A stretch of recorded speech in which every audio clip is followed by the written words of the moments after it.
হাইকোর্টের ওবিসি নির্দেশের পর আসরে বিরোধীরা আজ বিধানসভার বাইরে লাড্ডু বিতরণ করলেন শুভেন্দু অধিকারীরা। আর শুধু তাই নয়, সল্টলেকের ওবিসি কমিশনের সামনে বিক্ষোভ প্রদর্শনও করেছে বিজেপি।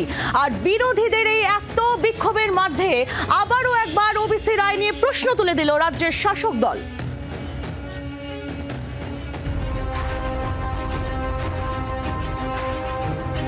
অন্যান্য অনগ্রসর শ্রেণী বা ওবিসি সংরক্ষণ নিয়ে অতীতেও কলকাতা হাইকোর্টে ধাক্কা খেয়েছে রাজ্য।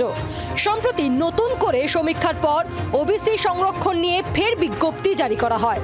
কিন্তু মঙ্গলবার রাজ্যের নতুন ওবিসি বিজ্ঞপ্তির উপরও স্থগিতাদেশ জারি করে হাইকোর্ট। আগামী 31শে জুলাই অবধি অন্তর্বর্তী স্থগিতাদেশ জারি করা হয়। হাইকোর্টের ওবিসি রায়কে হাতিয়ার করে ইতিমধ্যেই আসরে নেমে পড়েছে রাজ্যের প্রধান বিরোধী দল বিজেপি। এদিন বিধানসভায় শুভেন্দু অধিকারীর ঘর থেকে করতাল বাজাতে বাজাতে বাইরে বেরিয়ে আসেন বিজেপি বিধায়করা। বিধানসভার বাইরে এসে লাড্ডু বিতরণ করেন বিরোধী দলনেতা।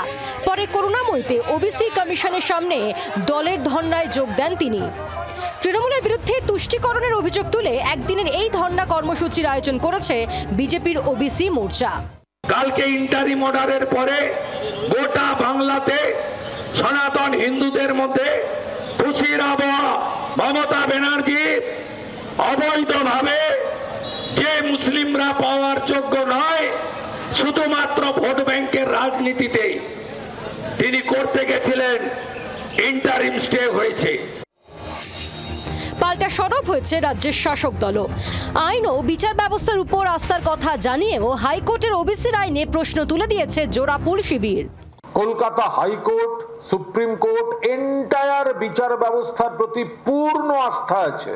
কিন্তু ভালো করে দেখবেন, আইনজীবী কারা ছিলেন ওবিসিতে, কারা? আর বিচারপতির চেয়ারে কে ছিলেন? চাকরি খাবো, চাকরি হতে দেব না, সেই একই রায়দাতা আসছেন শুভেন্দুকে সব রকম ভাবে বিরোধী দলনেতাকে প্রোটেকশন দাও, ব্ল্যাঙ্কেট প্রোটেকশন। বিরুদ্ধে বলার তো কিছু আমার নেই, কিন্তু এটার এফেক্টটা কি হলো? আজকে প্রথম মানুষ চাকরি বলো, শিক্ষাক্ষেত্রে ভর্তি বলো, সামগ্রিকভাবে কত মানুষ আজকে তারা বঞ্চিত হয়ে গেল, সেটা তাদের কাছে আনন্দের ব্যাপার হয়ে দাঁড়ালো। অতীতে হাইকোর্টের ওবিসি রায়ে হস্তক্ষেপ করেনি সুপ্রিম কোর্ট। সূত্রের খবর, এবারও হাইকোর্টের অন্তর্বর্তী স্থগিতাদেশকে চ্যালেঞ্জ করে সর্বোচ্চ আদালতে যাওয়ার সিদ্ধান্ত নিয়েছেন নবান্ন। ব্যুরো রিপোর্ট, জি 24 ঘন্টা।